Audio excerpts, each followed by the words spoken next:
High five, it's Friday. Thank Crunchy. Oh, look who we've got. Somebody to make Friday just that even bit more exciting if it wasn't exciting enough. But as it's Scotland and it's September, I'm already in hot Ribena. It's just changing temperature straight away. If you haven't watched High Five before, so we do every Friday, broadcasting at 5 p.m. on all our social platforms. We look at the last 5 days of learning and we take a little card from our cognitised set and we do a high five to someone else and give that card to them, tell them to do something with it. And I'm really delighted that Kirsty Mack last week, or was it Donald Trump, or was it a rainbow unicorn, decided to nominate this gentleman who's with us today. Gavin Oattes. Hey, how's it going? Nice to see you. Yeah, you too guys. Listen, I'm excited. I love you guys. I love everything that you do.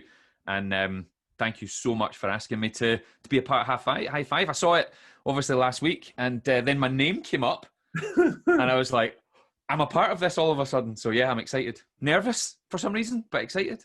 Oh, brilliant. And Rory's in a wee special space today. That was 3 weeks ago. Yeah. We spoke about this space you were creating, Rory. That's right. So 3 weeks ago, on our first High Five, I did this Speculate to Accumulate card, and Gavin is joining us right beside it with his book.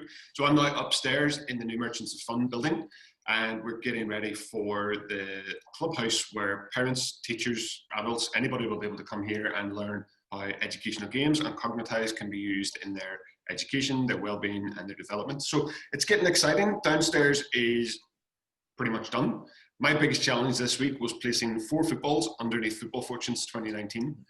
Without them rolling away. So I know everybody's probably had a more challenging week than mine, but actually if you try to keep 4 footballs straight on the shelf, it's not really that good. Did you mention a book there by any chance? I did, and it's a fabulous book. I really loved it. Big crisps. I'll never be able to get by big crisps ever again. Yeah, you guys talking about that book, you know. Do you know, it's funny you mentioned the big crisps. Every day now, every single day, I get hashtag massive crisps on my Twitter account and things like that, and I'm getting pictures of giant potato chips from all over the world every day.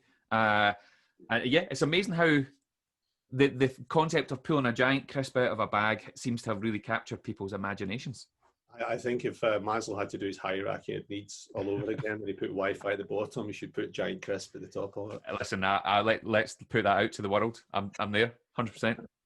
Magic. So last week, Kirsty, at the end of our video that we did in the live broadcast, nominated this little card to you, Gavin. I got it. It's right there in front of you, and it was high five to you, all done by the power of Zoom. What have you done with it? Tell us what you've done with it. So I like when I saw what Kirsty did and she was all dressed up in the costumes, I was like, oh, I like originally, like when I had to watch it twice because this is how my brain works. I watched it once and all I saw was costumes. I saw Kirsty wearing crazy costumes and I was like, I have to go and buy costumes. That's what I need to go and do. And my head went, right, what have you, because I used to do so many different stand-up sketch shows and things like that at the Fringe, and I've got suitcases full of all sorts of crazy costumes. And I was like, I am going to absolutely smash this out of the park. And then I thought, oh no, Gavin, hang on. You've done what you always do. You need to go and watch it again because you'll have missed everything. And it turns out I had missed everything. All I saw was time to dress up, Gavin, and got excited. I do love a bit of dress up. So anyway, I went back and watched it again. And obviously, when I got my hands on the correct card, I realised that mobile library, it says here, to write a short post-it note review of your favourite self-development book and leave it with this card as a gift for someone. So my brain instantly thought, well, I know what my favourite self-help books are, but that's the problem. It's my favourite self-help books, plural. And I couldn't decide. And I had this real dilemma. So if I can tell you, my 2 absolute favourite self-help books of all time are Tuesdays with Maury, by Mitch Albom, which I would probably say is the first sort of self-help type personal development kind of book that I probably ever read.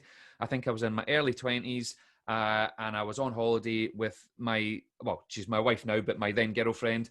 And I remember sitting beside the pool reading this beautiful story in floods of tears. And I remember my wife saying to me, are you crying? I was like, no. It was all, and I had to go into the pool and swim. Yeah, but I had to swim about at the bottom of the pool to wet my face, basically. And for me, that is probably the book that I have bought most for other people as a gift when I feel there's someone in my life who just needs that book. And it is one of those books that you need without knowing that you need it. My second favourite, but they're kind of on a par, but the second one that came into mind is The Art of Being Brilliant by Dr. Andy Cope. And I know you guys know that I've got a real link to Dr. Andy Cope. We've written books together, but this goes back to before I even knew who Andy Cope was. And I remember reading The Art of Being Brilliant, or I remember standing sort of thumbing through it in Waterstones and thinking, when I saw the title of the book, I thought, nah, this isn't for me. I don't like the title of this book. And then I opened it, I was like, nah, it's not for me. And all of a sudden, about an hour had passed, and I'm standing reading this book, and I got really annoyed because I was like, this is my book.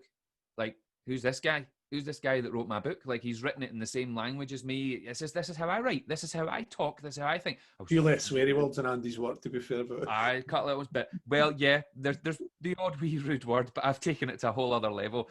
I like to think that I've helped Andy move his swearing forward as well. But I ended up buying it, and it blew me away. It absolutely blew my mind. So I had this moment of thinking, right, what book do I go for?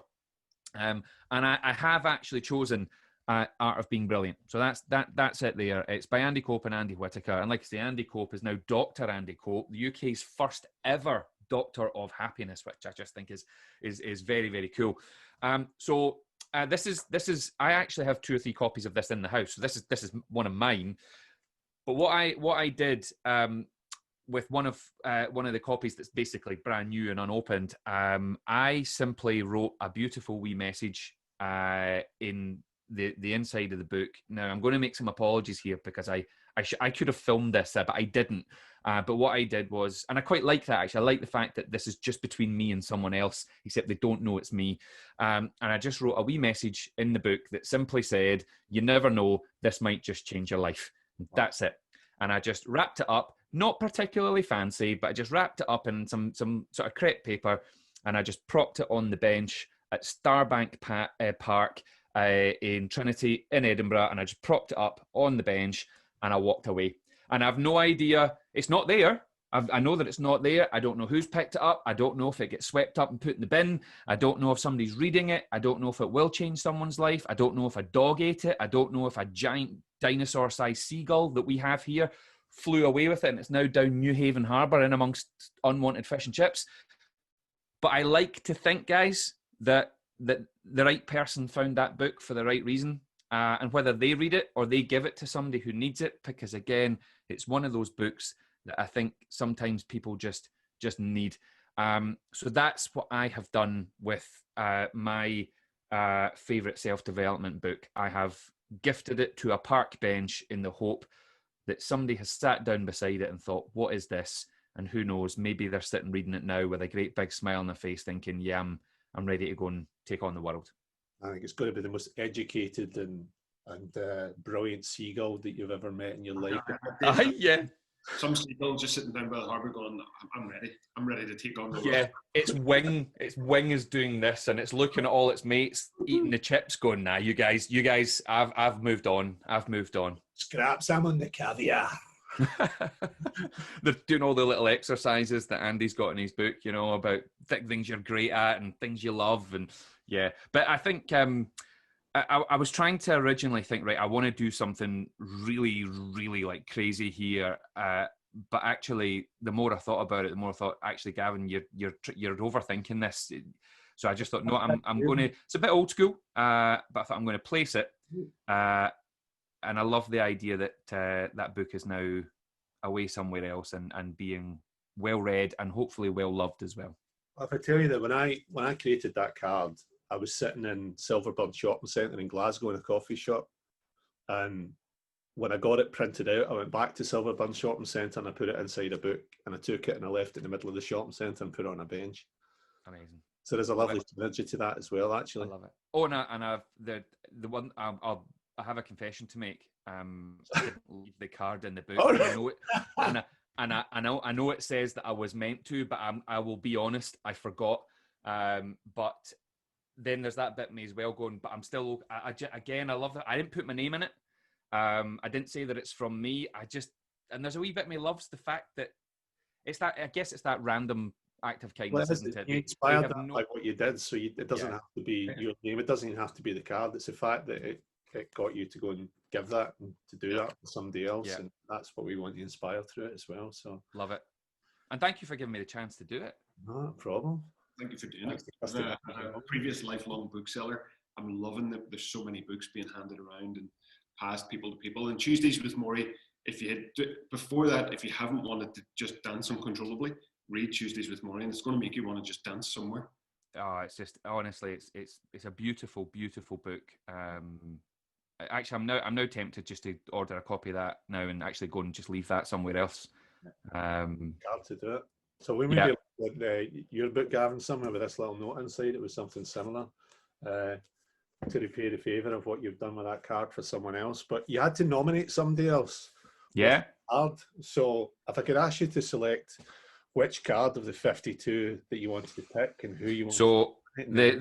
This card for me was really easy. There was always one card came to mind straight away. I mean, I've had these cards for a wee while now. I've had a good look through them, and the first one that popped into my head, and it was really funny because actually the other day there, you sent me a LinkedIn message, and you always put a little sort of emoji at the end of your messages, Scott, and you put an ice cream at the bottom of it. And I thought that's interesting because some people will know from reading my books that there's a thing about ice lollies in our house, and that is a real tattoo. It's not a transfer from a piece of bubble gum, and my daughter didn't draw it on.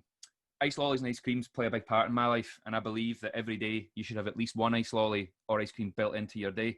And so when I first saw your cards and I spotted the ice cream social card, I was like, this is made for me. So it says, treat your teammates to a surprise ice cream by way of thanks for being so awesome. Now, I have 2 or 3 people in my head, or have had 2 or 3 people in my head that I think would be great for this.